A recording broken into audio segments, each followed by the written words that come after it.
Iya pemirsa, masih bersama kami di Opini Publik, dan bagi Anda yang ingin interaktif bersama kami silahkan di nomor telepon 02151555111, dan kita masih membahas mengenai wacana Pemprov DKI Jakarta yang akan mensterilkan jalur khusus bus Transjakarta eksklusif, dan pemerintah juga akan meminta begitu ke Kementerian Perhubungan untuk melakukan revisi dari Undang-Undang Lalu Lintas. Apakah ini harus dengan merevisi Undang-Undang Lalu Lintas ataukah cukup dengan melakukan pembuatan perda aja, atau bagaimana begitu sebenarnya Pak Fauzi? Kalau kita di DPR itu monggo saja, silakan aja. Kalau memang dianggap urgen bagi masyarakat, ayo lakukan revisi. Artinya kalau saya melihat kejadian yang insiden kemarin kasus busway dengan polisi dan pengendara motor, itu belum terlalu urgen lah hari ini. Karena persoalan itu bisa diselesaikan dengan payung hukum Undang-Undang Nomor 22 tahun 2009 tentang lalu lintas dan angkutan umum, Perda DKI tahun 2007 pasal 8 itu gitu loh. Nah, itu aja payung hukumnya. Tinggal berjalan sebagaimana tupoksinya. Polisi berjalan sebagaimana tugas dan fungsinya, pengendaraan bermotor berjalan dengan fungsinya, busway juga berjalan dengan tugas dan fungsinya. Nah, problem kita sekarang ini membuat undang-undang itu tidak instan. Hari ini perintah, besok jadi gitu loh. Apa yang seperti Pak Ahok kita tahu semua lah. Kan dia sangat reaktif orangnya gitu loh. Nah, oleh sebab itu kita menyarankan kalau memang Pak Ahok mau merevisi, monggo merevisi. Bisa 3 jalur sebenarnya itu. Lewat RUU inisiatif pemerintah, RUU inisiatif DPR, RUU inisiatif oleh DPD. Itu masuk ke pimpinan, pimpinan masuk ke balik masuk ke komisi, gabungan komisi dan pansus. Silakan itu buat dimnya, manggil pakar, manggil staf hukum, bisa dipanggil apa problemnya itu gitu loh. Habis itu pembicaraan tingkat pertama, habis itu masuk ke balik ke Bamus mengagendakan paripurna. Paripurna ketok palu, kalau setuju ketok palu, kalau nggak setuju ya dibalikkan lagi. Terus habis itu ditangani presiden baru berbentuk undang-undang, dan jalur itu sangat panjang gitu loh. Nah, ini kan by insiden. Nah, sebaiknya kita lihat bahwa marilah undang-undang ini sebagai payung hukum dijalankan dulu. Punishment-nya ini gitu loh. Jangan akal-akalan, dalam tanda kutip maksud saya itu. Gitu loh. Misal Pemkot, perdanya sudah jelas. Ayo diterapkan gitu loh. Polisi udah jelas payung hukumnya. Tindak seperti itu. Nah, jangan nindak asal tindak. Nah, kita belajarlah dari negara-negara tetangga kita, Singapura, Australia, sangat luar biasa gitu. Oke, jalanin dulu payung hukum yang ada. Ya? Karena gini Pak, problem macet, problem banjir, khususnya macet yang hari ini gak akan pernah selesai. Oke, sebelum kita lanjutkan perbincangan, kita akan kembali ke Resmita Reski begitu yang sudah ada di Bundaran HI Jakarta. Bagaimana tanggapan masyarakat Resmita tentang jalur busway khusus begitu yang eksklusif untuk bus Transjakarta yang diwacanakan oleh pemerintah Provinsi DKI Jakarta pada saat sekarang ini. Resmita saat ini telah bersama dengan sejumlah warga begitu yang ada di Bundaran HI Jakarta. Silahkan Resmita dengan laporan Anda. Bincang dengan 2 orang. Kenapa? Sesuai dengan janji saya bahwa kami akan berbincang dengan 2 orang perwakilan dari masyarakat mengenai revisi Undang-Undang Lalu Lintas yang diajukan oleh Gubernur DKI Jakarta Basuki Cahayapurnama atau Ahok. Dan langsung saja kita berbincang dengan 2 orang narasumber saya, yaitu Mbak Vera dan juga Pak Coki. Langsung saja. Mbak, gimana? Tahu nggak dengan revisi Undang-Undang Lalu Lintas yang diajukan oleh Gubernur DKI Jakarta? Sempat tahu sih di media gitu ya, habis kejadian yang beberapa waktu lalu juga, kayak sempat ribut gitu, tapi sampai dengan ada revisi kayak gitu, yang mana jalur busway bakalan disterilkan gitu kan, itu bagus sih. Kalau menurut saya sih setuju banget. Karena salah satu pengguna busway juga, kalau dari pengalaman itu bagus. Tapi berarti Mbaknya setuju banget ya dengan adanya revisi undang-undang tersebut. Tapi Mbak sendiri tuh pembawa kendaraan pribadi nggak sih, selain sehari-harinya naik Transjakarta atau gimana? Lumayan sering juga sih naik Transjakarta, meskipun ada kendaraan pribadi juga di saat-saat yang kadang-kadang kita nggak tahu gitu, tiba-tiba harus naik kendaraan umum gitu, biasanya sih Transjakarta jadi pilihan. Itu sih. Dan kemudian Masnya gimana, Mas, dengan adanya revisi undang-undang tersebut? Kalau saya sih gini, Mbak, sebaiknya sebuah peraturan itu dilakukan melalui survei yang cukup mendalam.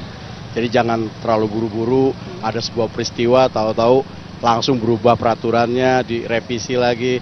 Jadi saya kurang sepakat karena masih banyak urusan yang lebih penting, misalnya bagaimana kita menyiapkan banjir, kita terus menyiapkan juga anak-anak sekolah yang juga mungkin sedang tawuran atau mungkin kemiskinan di mana-mana. Jadi kalau saya pikir ya itu kan cuma kasuistis. Jadi ya udah terusin aja juga, jangan tiba-tiba ganti lagi. Yang repot orang-orang seperti kita, bingung gitu loh. Kalau menurut saya. Menurut Mas dan Mbak sendiri nih, jalan di Jakarta nih akhir-akhir ini bagaimana sih? Mbaknya dulu deh. Bukan akhir-akhir ini aja ya, Jakarta emang kayaknya ada kayak makin macet juga, terus banyak peraturan-peraturan baru yang beberapa bulan terakhir ini ada gitu. Mungkin ada sedikit kebingungan juga gitu, beberapa jalan yang nggak boleh ada naik motor, terus kemudian ada pemasangan CCTV kayak misalkan kayak gitu. Tapi nggak banyak masyarakat dari kita tuh tahu. Itu sih sebenarnya yang paling penting kalau mau ngerubah, tapi sosialisasi dan pengertian ke masyarakat juga harus tinggi gitu, biar kita juga tahu peraturannya dan ada bedanya antara direvisi dan enggak akhirnya. Jadi disosialisasikan dulu baru. Itu juga penting. Menurut Mas, jalan di Jakarta ini gimana sih? Kalau saya Mbak ya ngelihat bahwa Jakarta ini kompleks banget masalahnya. Jadi pesan saya cuma satu, sadarlah para penguasanya, sabarlah para warganya. Kira-kira gitu. Jadi kesadaran dari masyarakat di Jakarta sendiri ya? Betul. Jadi kalau penguasanya udah nggak sabar, rakyatnya udah nggak sadar, mau jadi apa kota kita? Berarti baik, terima kasih kalau gitu wawancaranya Mas dan Mbak. Dan pemirsa, demikianlah informasi yang dapat kami sampaikan. Kembali ke studio. Ya, Resmita, terima kasih atas laporan Anda. Selamat bertugas kembali. Nah, saya kembali ke Pak Yayat nih, bertanya terlebih dahulu begitu. Nanti jika seandainya benar-benar undang-undang ini direvisi begitu untuk menjadi lebih baik lagi. Nah, apakah dengan hal ini apakah lalu lintas begitu bisa lebih tertib lagi ke depannya? Begini, sebetulnya upaya dari Pemprov DKI untuk memperbaiki pelayanan busway sudah banyak. Karena tahu bahwa road ratio jalan sangat terbatas. Kemudian volume peningkatan jumlah kendaraan makin meningkat. Dan ketika jalur ini berlakukan, itu tidak semua kondisi jalan Jakarta seperti Tamrin dan Sudirman. Karena banyak ruas jalan Jakarta yang ada jalur Transjakarta, jalur busway ini, memang hanya ada 2 lajur atau 3 lajur lah. Jadi memang sangat krusial sekali. Yang paling penting menurut saya adalah sekarang bagaimana cara yang paling efektif meningkatkan sanksinya, pengawasan dan pelaksanaan di lapangan. Karena kan DKI sudah mencoba dengan denda tadi. Ada sanksi tilang elektronik begitu ya. Kemudian yang kedua, tiba-tiba Pak Gubernur berubah kebijakan. Oh, boleh masuk. Dari denda 501 juta tiba-tiba boleh masuk asal bayar. Tahu-tahu besoknya diganti lagi, tidak jadi. Insiden ini. Kemudian muncul insiden ini, muncul ini. Kan yang menjadi pertanyaan, ketika kebijakan yang tangguh, yang baik itu, memang harusnya disusun berdasarkan sebuah hasil analisa, sebuah hasil kajian yang lengkap, komprehensif. Dan yang kedua, ketika ingin berlakukan, apakah hanya bersifat khusus untuk DKI? Dia kan harusnya ada urgen pada sisi kepentingan yang nasional, punya pengaruh cukup besar. Sehingga yang paling penting bagaimana kita meningkatkan perbaikan layanan itu. Ketika perbaikan makin bagus, pelan tapi pasti perilaku pasti akan berubah. Nah, masyarakat menggunakan moda transportasi publik. Begitu. Kita angkat dulu penelpon dari masyarakat. Halo, selamat malam. Dengan siapa di mana? Selamat malam, saya Budiman dari Tangerang. Oke Bapak, silakan Pak pertanyaannya. Masalah merevisi undang-undang itu nggak mudah. Ini Pak Ahok ini terlalu sentril banget gitu ya. Nggak pikir panjang dulu. Makanya pemimpin itu harus bersikap rendah hati. Pemimpin itu seorang pengambil keputusan. Pemimpin itu mengembangkan persahabatan. Pemimpin itu berlatih memahami situasi dan diplomasi. Jangan seenaknya dewe. Jangan semaunya gue gitu loh. Ini ngambil keputusan ini pakai otak doang ya, nggak pakai hati. Cobalah lihat dulu di lingkungan. Kita kumpulkan dulu bagaimana ini caranya. Jangan main hakim sendiri. Oke Bapak, terima kasih atas pernyataannya atau saran yang disampaikan begitu ya. Jadi begini, yang menarik bahwa undang-undang itu, peraturan itu tidak secara langsung akan merubah perilaku. Dia harus ada semacam upaya bagaimana dijalankan lebih dulu. Nah, yang penting kan ada sanksi. Jadi struktur yang membangun kultur. Jadi ketika undang-undang ini memang menjadi sebuah garansi terbentuknya perilaku masyarakat karena merupakan struktur yang mempengaruhi perilaku masyarakat, maka lama-lama akan terbentuklah kultur. Yang menjadi pertanyaan, kita punya kultur tidak disiplin. Sebetulnya kalau kultur disiplin itu muncul karena undang-undang dijalankan sungguh-sungguh, nggak ada yang berani itu masuk jalur itu. Sebetulnya kalau ada petugas, karena undang-undang lalu lintas juga sudah cukup baik, kewenangan bertindak, kewenangan untuk melakukan penilangan dan sebagainya ada di pihak kepolisian. Cuman pertanyaannya, kalau kita hanya mengandalkan sumber daya manusia 24 jam misalnya berdiri di situ kan tidak mungkin. Bagaimana membangun sistemnya, elektronik pintunya atau pintu otomatis atau misalnya jalurnya ditinggikan, dibuat koridor pagar. Jadi sekarang yang kita dorong adalah inovasi. Kemampuan kita untuk mendorong inovasi agar misalnya jalur itu bisa ditinggikan sehingga tidak bisa diserobot, atau ada sistem CCTV-nya untuk melihat menilang dan sebagainya. Nah, yang ketiga yang mungkin melihat supaya jalur ini tidak kosong, bagaimana Pemprov DKI juga mempercepat menambah jumlah busnya sehingga kevakuman jalur karena headway-nya itu terlalu lama sehingga orang melakukan, kalau misalnya terus-menerus pakai seperti kereta api, mohon maaf, kita belajar dari PT Kereta Api yang sekarang headway-nya itu dari 7 menit, 5 menit, sekarang ingin percepat 3 menit. Jadi orang merasa, wah ternyata kereta api sudah berubah. Nah, bagaimana suatu saat ketika jalur busway ini akan penuh-penuh, orang nggak akan berani nyerobot loh. Karena mungkin dia melihat ada yang kosong. Jadi ada kompleksitas yang mengenai pola transportasi harus diperbaiki begitu. Dan pengawasan dari DPR sendiri seperti apa, Pak Fauzi? Mungkin ditahan dulu jawabannya. Bisa tetaplah bersama kami di Opini Publik. Kami akan kembali usai jeda pariwara berikut ini. Ya pemirsa, terima kasih Anda masih bersama kami di Opini Publik dan masih membahas mengenai wacana jalur khusus bus Transjakarta. Dan malam hari ini masih dengan 2 orang narasumber yang ada di studio Jak TV dan saya kembali ke Pak Fauzi. Jadi nanti pola pengawasan begitu yang dilakukan saat sekarang ini terhadap transportasi dan kerumitan transportasi yang ada di ibu kota khususnya bagaimana Pak? Kalau kita melihat pengawasan kita itu kan terhadap produk undang-undang yang kita sudah keluarkan. Undang-Undang Nomor 2 Tahun 2009 ini kalau kita melihat dari sisi pengawasan belum efektif untuk dilaksanakan, sehingga punishment itu tidak memberikan efek yang jera. Jelas kok di peraturan pemerintah Undang-Undang Nomor 22 Tahun 2009 itu bagi pelanggar yang tidak pakai helm berapa sanksinya, bagi pelanggar yang tidak bawa SIM berapa sanksinya. Nah ini dulu maksud kita. Nah sehingga ada kurungan, ada sampai dia dihukum berapa bulan penjara atau denda sekian. Nah oleh sebab itu menurut saya undang-undangnya sudah jelas, Undang-Undang Nomor 2 tentang lalu lintas dan angkutan jalan umum.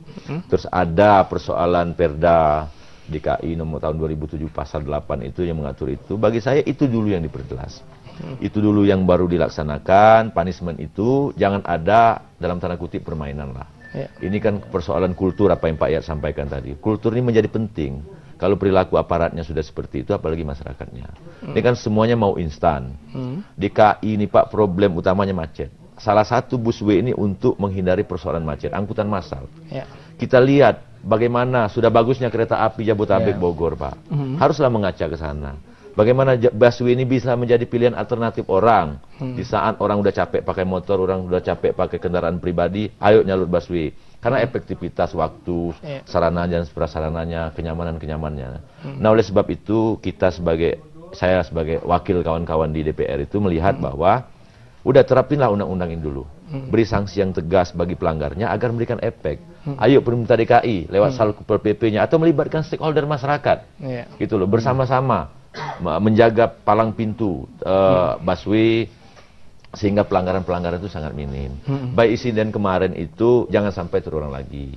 Polisi harus bertindak sebagaimana fungsinya, pengendara motor harus bertindak sebagaimana fungsinya, pengemudi busway juga harus bertindak sebagaimana mestinya. Ini kan saling menghargai satu sama lain, otomatis ada persoalan. Nah tadi respon dari masyarakat tadi untuk apa Mbak? Bicara respon masyarakat sekarang masih ada penelpon lagi, kita akan terlebih dahulu. Halo, selamat malam, dengan siapa di mana? Ya, nampaknya terputus gitu. Saya mau ke Pak Yayat terlebih dahulu. Pak, nanti apakah dengan adanya sistem, mungkin dengan adanya perubahan, ada revisi dari undang-undang ini sendiri, dan direncanakan juga dari pemerintah DKI Jakarta akan adanya palang elektronik begitu Pak, untuk mencegah dari kendaraan pribadi masuk ke dalam jalur bus Transjakarta. Efektifkah Pak begitu? Ya, sebetulnya niatnya udah baik, udah banyak sebetulnya, dari kontraflow, peninggian lajurnya, penempatan petugasnya, sekarang palang elektronik, sebetulnya denda dan sebagainya itu udah bagus lah inisiatifnya, tapi bagaimana eksekusinya bukan komitmen dan keberlanjutannya. Kita kan kadang-kadang kan sebentar, menurut saya masyarakat itu memang harus dikasih pembelajaran lah. Sewaktu-waktu tilang di jalan, waktu pertama kali 500.000, 1 juta diberlakukan, bersih, luar biasa. Ini kan menarik, tapi orang kan menunggu komitmennya. Nanti pun orang juga akan bertanya, apakah dengan ketentuan jalur busway seperti kereta api masih bisa bersih nggak dari pelanggaran? Itu kan terkait dengan penegakan aturan. Itu pertanyaan berikutnya. Kita akan telepon terlebih dahulu. Halo, selamat malam. Dengan siapa di mana? Aku silakan nih Pak. Oke Pak, silakan Pak, pertanyaannya Pak. Oke. Ini Pak, aku silakan Pak. Ya Pak, langsung saja Pak. Oke, makasih. Terima kasih Pak, selamat malam. Saya mau berbicara sama bapak-bapak yang duduk itu Pak Yatik Pak. Selamat malam Pak. Malam ya. Bapak mohon suara televisinya dikecilkan terlebih dahulu Pak, kita dengarkan suara melalui telepon saja Pak. Oke.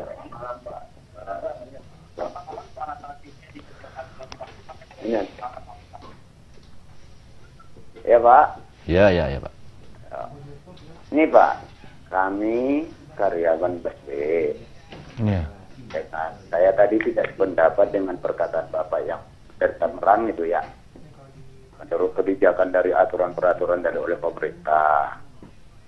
Nah sekarang Bapak, saya sendiri udah merasakan, saya menjadi karyawan pramugari busway, bahwa semua jalur Transjakarta itu dilalui oleh orang-orang mobil-mobil orang kaya. Nah yang kedua, seluruh aparatur baik kepolisian dan instansi yang terkait tidak ada yang benar menjalankan pekerjaannya. Misalnya contoh Pak, polisinya, disubnya tidak ada yang tepat waktu bekerja. Sehingga mobil-mobil mereka itu atau mobil orang kaya, mobil pribadi selalu masuk. Nah inilah yang menjadi kendala, bukan masalah saya rasa, bukan masalah mobilnya. Ya. Kalau kami Pramudi itu menyatakan bukan masalah bonusnya banyak ataupun sedikitnya, bukan. 5 biji pun bukan rasa, kalau jalan itu lancar bisa terpenuhi oleh masyarakat. Itu Pak. Selamat malam. Oke, terima kasih Pak Apu atas pertanyaannya. Langsung saja ditanggapi mungkin dari Pak Fauzi terlebih dahulu begitu Pak. Ya, saya lihat apa yang disampaikan Pak Ipul ini kan dia live tiap hari gitu loh Pak di Transjakarta nih kan, dia tiap hari dia tahu problemnya. Dia bilang banyak mobil-mobil mewah yang lewat, pejabat-pejabat yang dikawal oleh peredar yang masuk ke sana gitu loh. Ini kan ada apa gitu loh. Nah, ini adalah tidak diterapkannya sanksi tadi itu Pak. Kita masih pandang bulu gitu loh menerapkan sanksi. Hukum itu tumpul ke bawah, tajam ke atas seperti itu gitu. Nah, oleh sebab itu artinya Pak, kalau menurut saya secara pribadi harus ditindak seperti itu. Siapa yang memulainya? Kita yang memulainya. Nah, perubahan undang-undang sudah ada, perda sudah ada, sanksi sudah jelas, hukuman sudah jelas, gitu loh. Niat baik sudah dilaksanakan. Apa yang menjadi kurang gitu loh? Kurang adalah ketegasan begitu ya. Punishment tadi yang harus dipertegas Pak. Nah kalau tidak ada ketegasan itu, ini sudah menjadi kebudayaan. Melanggar tuh nggak enak lah kalau nggak melanggar hari ini gitu loh. Ketegasan dan juga kesadaran dari pribadinya. Ketegasan, terus tegasan apa aplikasi undang-undang itu diterapkan gitu loh, sehingga orang akan takut untuk melanggar itu gitu loh. Ketika perda pertama kali keluar, 500.000, 1 juta. Ketakutan orang gitu loh Pak. Tapi kalau itu dilanggar hari ini, besok dilanggar, ya kebudayaan seperti itu. Bagi saya secara pribadi saya pertegas bahwa punishment ini sudah jelas Pak. Undang-undang sudah jelas, punishment-nya harus jelas. Siapapun yang melanggar, tidak hanya rakyat, tapi publik, pejabat negara dan segala macam harus ditindak.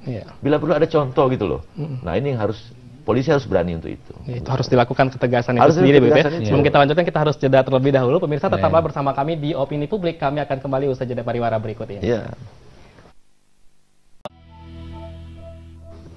Ya pemirsa, terima kasih Anda masih bersama kami di Opini Publik, dan kita masih membahas mengenai wacana tentang jalur khusus bus Transjakarta. Dan saya kembali ke Pak Yayat terlebih dahulu, Pak. Ini jika nantinya peraturannya sudah cukup, tinggal adalah ketegasan dalam hal ini, begitu Pak. Dan juga yang jadi permasalahan adalah bagaimana mengubah perilaku masyarakat agar menggunakan moda transportasi publik. Yang ditunggu-tunggu oleh masyarakat adalah transportasi publiknya harusnya terintegrasi, begitu. Pekerjaan rumah ini apakah bagaimana bisa diterapkan di Jakarta, begitu Pak? Jadi gini, ada satu pertimbangan, merubah undang-undang tidak akan merubah perilaku, kecuali undang-undang itu dijalankan dengan komitmen yang tegas, sanksi yang jelas, kemudian ada upaya perbaikan terkait dengan pelayanannya.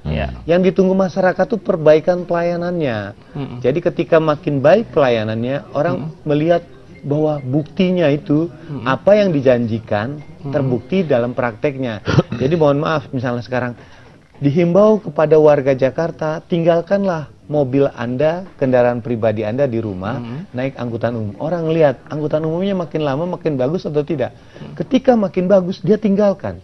Nah, dengan ditinggalkan, otomatis penggunaan kendaraan pribadi pun akan makin berkurang, karena akan memperbandingkan naik kendaraan pribadi lebih macet, naik angkutan umum lebih lancar. Nah, yang kedua dari komitmen itu adalah bagaimana semua aparat ini kompak, antara polisi, dishub, hakim. Jangan sampai polisi dengan dishub yang sudah berkeringat capek-capek di lapangan, tapi dalam penegakan hukumnya terkait dengan sanksi di pengadilan ternyata berbeda. Jadi masyarakat melihat ada gap antara apa yang diwacanakan, yang diatur dengan apa yang dipraktekkan. Nah, itu kan kerjasama antar lembaga. Jadi itu dululah sebelum sampai kita bahwa mengsimplifikasikan dengan cara merubah peraturan itu tidak semua menjawab masalah. Karena belum tentu, walaupun dia jalur kereta api khusus kayak jalur kereta api khusus, tidak akan diserobot kalau tidak ada perubahan dalam sistem maupun pelayanannya. Oke. Dan mungkin terakhir nih ke Pak Fauzi, bagaimana caranya untuk merubah pola pemikiran masyarakat dan juga ada pola transportasi publik yang terintegrasi? Apa sih yang langkah-langkah yang tengah dilakukan oleh DPR saat sekarang ini, sekaligus closing statement? Gitu. Enggak, kalau saya melihat bahwa busway ini kan salah satu model transportasi publik. Ada kereta, ada busway, ada monorail. Itu kan mode angkutan massal yang sangat efektif. Nah, tinggal ini kan bagaimana apa yang disampaikan Pak Yayat tadi itu, undang-undang sudah ada, perda sudah ada, aparatnya harus bekerja sama. Bagi saya, di KI ini problem utama adalah macet dan banjir. Macet ini kan, ayo ya kita urai macet ini. Sampai kapan problem macet ini bisa terurai di KI? Ya sampai ada penyelesaian yang maksimal. Gitu loh, baik dari sisi anggaran maupun dari sisi kebijakan. Nah, oleh sebab itu saya melihat bahwa busway ini sudah benar, model transportasi yang sudah benar. Tinggal bagaimana masyarakat itu kayak kalau memanfaatkan busway ini kayak memanfaatkan lebih enak daripada bawa motor atau bawa kendaraan pribadi lainnya. Lebih nyaman pakai busway daripada saya pakai kendaraan pribadi karena ongkosnya murah, nyaman dan seterusnya ini. Kayak model KRL Jabotabek yang bisa mengangkut 700.000 sampai 1 juta sekarang gitu loh. Itu sangat luar biasa gitu loh. Ongkosnya dari Bogor sampai Jakarta cuma 5.000, AC nyaman dan seterusnya. Coba kalau bawa mobil dari Bogor Jakarta, 5.000 kan kayak botol aku aja. Nah, bagaimana menciptakan? Menurut saya Pak Ahok juga harus belajar dengan Pak Jonan, mantan direktur kereta api, yang sangat luar biasa membangun kereta api yang sangat bagus itu. Nah, ini harus model-model contoh transportasi yang harus. Nah, hari ini kita bicara Transjakarta, inilah keadaannya, inilah faktanya. Gitu loh, insiden kemarin itu menjadi pelajaran kita semua supaya aparat itu harus bekerja dengan tupoksinya masing-masing. Undang-undang, perda, ayo sanksi yang tegas itu memberikan efek yang jerah kepada masyarakat biar tidak terulang lagi. Kerjasama antar aparat, dishub, kepolisian, Pol PP gitu loh. Ini harus ada integritasnya, ada koneksitasnya sehingga sanksinya memang 500.000 ya 500.000. Sanksi 1 juta jangan sanksi 500.000, tahu-tahu 100.000 bisa selesaikan di sana. Karena oknum seperti itu. Intinya adalah jika moda transportasi publik yang sudah bagus, masyarakat pasti akan memilih transportasi publik gitu ya. Dan ini dapat mengurai kemacetan yang ada di Jakarta. Oke, terima kasih Pak Yayat telah hadir bersama kami. Terima kasih Pak Fauzi. Karena keterbatasan waktu, diskusi harus kita sudahi. Pemirsa, demikianlah opini publik pada malam hari ini. Tetaplah bersama kami di JAK TV. Sesaat lagi editorial sepekan akan hadir bersama rekan saya, Adam Lubis.